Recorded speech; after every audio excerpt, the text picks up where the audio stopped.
करता है, मगर वो तो गुस्से में था। वो तो अपना गुस्सा दिखाना चाहता था।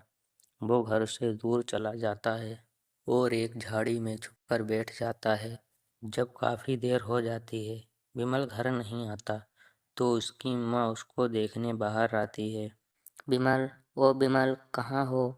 पुष्पा चिड़िया इधर देखती है, पुष्पा चिड़िया उधर देखती है, मगर विमल तो कहीं नहीं था। माँ, माँ, विमल नहीं है, विमल नहीं है, ना जाने कहाँ चला गया। जूली और उसकी नानी भी घर के बाहर आ जाती हैं। ऐसी सर्दी की रात में विमल कहाँ जा सकता है?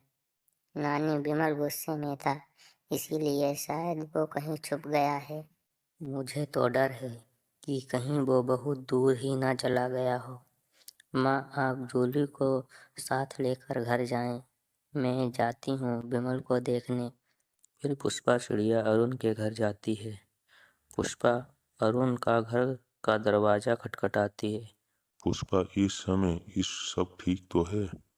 अरुण भाई, कुछ ठीक नहीं है। विमल नाराज होकर घर के बाहर चला गया। बहुत तंग कर रखा है इस बच्चे ने मुझे। मेरे साथ आओ। पुष्पा, रुको, मैं घर से टॉर्च लेकर आता हूँ।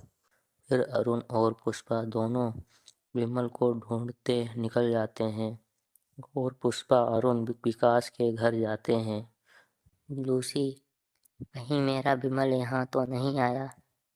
नहीं पुष्पा, यहाँ तो नहीं आया। लूसी, तुम्हारा बेटा कहाँ है? वो तो घर में सो रहा है। पुष्पा, ना वो मेरे घर आया, ना विकास के घर आया, फिर वो कहाँ गया? भयंकर ठंड में विमल झाड़ियों में छुपा हुआ था। वो अपनी माँ और अरुण को जाते हुए देख रहा था। फिर झाड़ियों से किसी कीड़े की आवाज़ सुनाई देती है। वो डर जाता है। माँ, माँ, मैं यहाँ हूँ, मैं यहाँ हूँ। अपने बेटे की आवाज़ सुनकर पुष्पा और अरुण वहाँ आ जाते हैं। विमल बेटा, कोई ऐसे भी अपनी माँ को परेशान करता है? चलो घर चलो।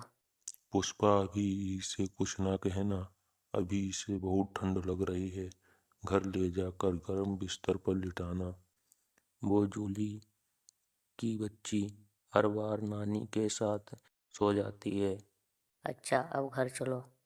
फिर वो सब घर जाते हैं। पुष्पा बहन, एक लड्डू दे दो, विमल को ढूंढते ढूंढते भूख भी लग गई। हाँ हाँ अरुण भैया, आप ये 2 लड्डू ले जाएं। अरुण 2 लड्डू लेकर अपने घर चला जाता है। विमल बेटा, आपने अच्छे बच्चों वाला काम नहीं किया। भाई, आपको अगर कोई उल्लू पकड़ कर ले जाता या फिर कोई भूत मिल जाता तो अपना भाई कहाँ से लाती? तुम नानी के साथ सो जाओ, मैं माँ के साथ सो जाऊंगी। मैं भी कल वापस चली जाऊंगी। मैं भी अब आपसे नहीं बोलती। नानी सॉरी, सॉरी नानी, मैं गुस्से में बाहर चला गया था। अब आप सो जाओ।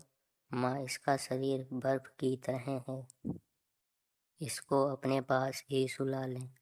फिर विमल अपनी नानी के पास लेटकर सो जाता है।